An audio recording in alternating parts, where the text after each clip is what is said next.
the United States. Susan Rice, former National Security Advisor under President Barack Obama.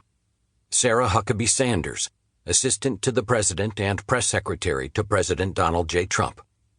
Ben Sasse, U.S. Senator from Nebraska.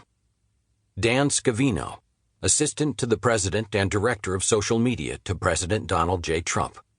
Adam Schiff, U.S. Representative from California. Jeff Sessions, Attorney General of the United States. Glenn Simpson, former American journalist and founder of Fusion GPS. Bill Stepien, Deputy Assistant to the President and White House Political Director.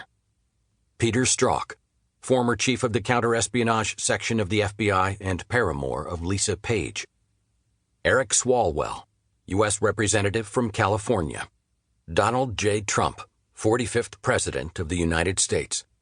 Melania Trump, First Lady of the United States.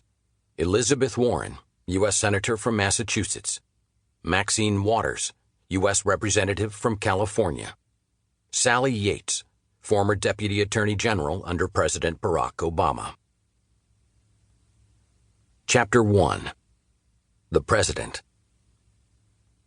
Thursday, September 20th, 2018. We arrived at the 17th and State Street Appointments entrance of the White House complex around 3:30 p.m. Our interview with the President was set for 3:45, so we had only a few minutes to get through security and into the Oval Office. We had spent all day preparing for it, drafting questions, wondering how to best use the 45 minutes the White House had scheduled for us with the boss. We've both had conversations with the President countless times, but this one would be different. The idea for the interview began a couple of months before while we were riding with the President in Beast, the name given to the presidential limousine. That day, we had accompanied President Trump to a rally in Evansville, Indiana, and were headed back to Air Force One. In the Beast, we mentioned to the President that Major Garrett of CBS News had a book coming out in the near future. Despite what the fake news will tell you, Donald J. Trump is unbelievably accessible to the media. During the campaign, he did over 700 interviews with the New York Times alone. The President told us he wanted to talk with Major about his book. Major's book, however, was due out in a couple of weeks. It was far too late for the President to be interviewed. We also knew that Major had tried to get a sit-down with the President, but people in the White House had stonewalled him. It was another example of staff making decisions that were detrimental to the President. The President shook his head. "Why the hell does this keep happening?" he asked. He had already gone through an identical situation a few days before with Bob Woodward and his book. That book, too, had already been written by the time the President found out that Woodward wanted to speak with him. "Bob Woodward wants to talk to me and he's getting told no," the President said. "What am I, too much of a big shot to talk to Woodward? I can't return that guy's call?"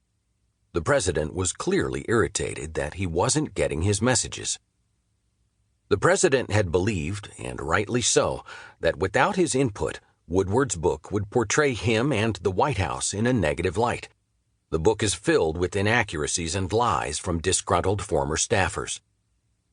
We mentioned to the President we were writing a new book and told him the title and described what we were working on. He immediately instructed us to come in to see him to discuss it in greater detail. Following this conversation, we contacted Bill Shine, the Deputy White House Chief of Staff for Communications, to set up a formal interview with the President. Shine confirmed our conversation with the boss and organized the interview. We set out to tell the true story of the Trump White House from the point of view of two people who know the President well. In Let Trump Be Trump, we hadn't asked the President to participate in an interview because we respect the important work he is doing and didn't want to take away from that. Once he got word of what was in Woodward's book, however, and all the lies and misstatements about the White House contained therein, we asked him if he wanted to sit down for an interview about his enemies to set the record straight. At the White House, there was an extensive line to pass through the Secret Service security checkpoint, longer than anything either of us had seen before. It was easily a 45-minute wait. The problem was we only had 15 minutes before the interview itself. Luckily for us, one of the people at the front of the line invited us to join him. We learned from him that